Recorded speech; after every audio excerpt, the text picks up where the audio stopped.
Well, you saw me welding the box plate in, and I had a lot more clips of other things that I was doing in the process, and for some reason my camera didn't hold on to them. The thumbnails are there, but there's nothing behind the thumbnails. Anyway, let's wrap this up for today. We have our pillow blocks all mounted in place entirely on both sides, and it's still, I'm going to weld this plate here on, and that way when I take things apart, everything will be permanently lined up and adjusted so that when you take it apart you can put it right back together and everything will be lined up just the way it is. We're going to leave the top open because I need access to get down in there to put the chain on and so forth. I have to shave down my sprocket. It's a little bit too deep going back that way, and so it makes my chain right tight to this side of the frame. That's not a problem. We'll just chuck that thing up in the lathe and turn a little bit off the edge.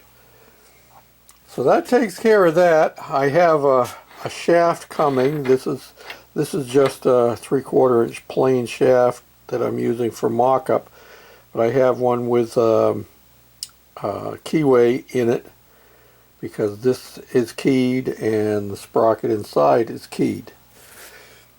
Then we came back here, and you already saw me hooking that up. Well, we have this set up now, and I had showed you how I was making that, but it didn't come out. But that's okay. So this will be mounted here, and it's adjustable. It's just sitting in there right now. It's adjustable to determine where my sprocket here will finally land. Probably it's going to be over very close to like that right there, something like that. So it will line up with my front sprocket. We're only going to have one chain going from back here up to here. We won't have this in here, I don't think. If I determine that I need it for an idler, I can do that. I had an idler down in here, and if I have to, I could put that one back in. But we'll see once I get the chains hooked up. This chain here is the one that went just to here, so I've got to lengthen it. And I have the other piece here that went from here back to there. So between the two of them, we'll have enough to do that. And yeah, so we're getting there. I'm waiting on some tubing that will go onto here so that it can be welded to these wrenches here as a spacer, just like this one here. I don't think I'm going to weld this one to the wrenches because they get pinched in there. But if I put a spacer down in here and weld that, then that will hold this all in place where it needs to be. So we're getting there.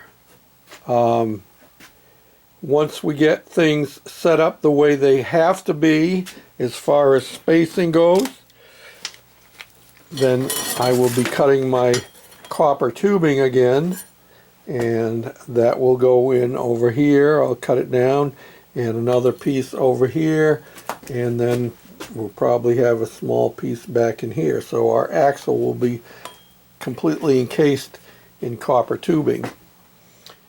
So that's where we're at today. Hope things are going well where you are. Some were concerned about the flooding that we had in our area. Actually, the town of Waverly is about an hour north of us, where they had the severe flooding. They had, like, I was told, 14 inches of rain in 2 hours, and they had drastic flash floods There, last I knew, and this was yesterday, last I knew there were 10 people died and 40 missing, so I'm sure the death rate will go up. The sad part is that several of the ones that died were little children who were ripped right out of their parents' hands by the floodwaters. So if you think of it, say a prayer for the people in Waverly, Tennessee. We are up in the hills of Tennessee here where we live, and there's not much chance of us getting flooded out because all around my property it drops off. My house sits high and dry, and even the shop is on the edge of, I guess it could be called a ledge, but you can see my property drops back down in there. And if I were to take you over here and out to the back, it drops off. We're like a little plateau here on our piece of property. If I walk over here to where our machine shed is, and machine sheds are never big enough, are they?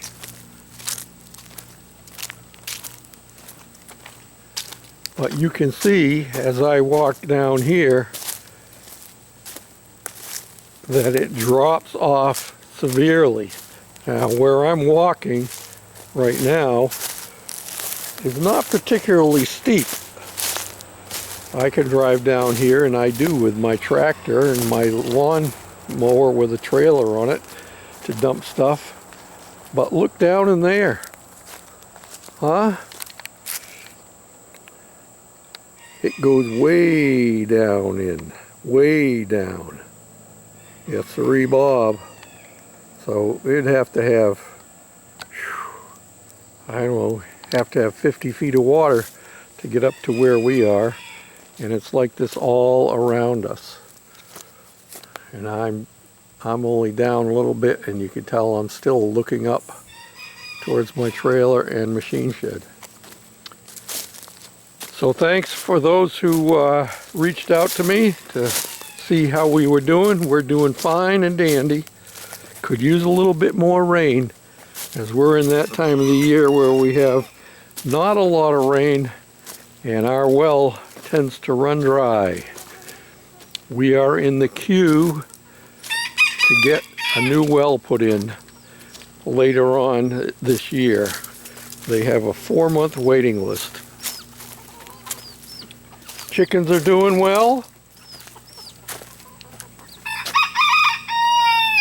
This pen over here, as far as I can tell, these are all roosters over in here. So we have separated the hens that were in here out, and we're just going to fatten these guys up. And instead of letting them free range and losing them to the varmints, we're going to fatten them up and we're going to eat them ourselves. Still got 3 roosters over in this pen. Yeah, let her go there, Whitey. This guy here, this is the guy that used to be when he was striped. Can't tell now, but he's quite a regal looking fella.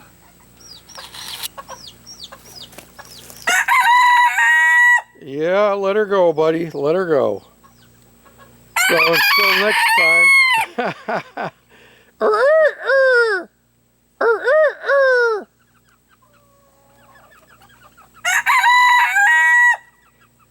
Until next time, this is George, the Shade Free Fix-It Man, saying thanks for watching, commenting, subscribing, thumbs up, and sharing. Say bye, guys.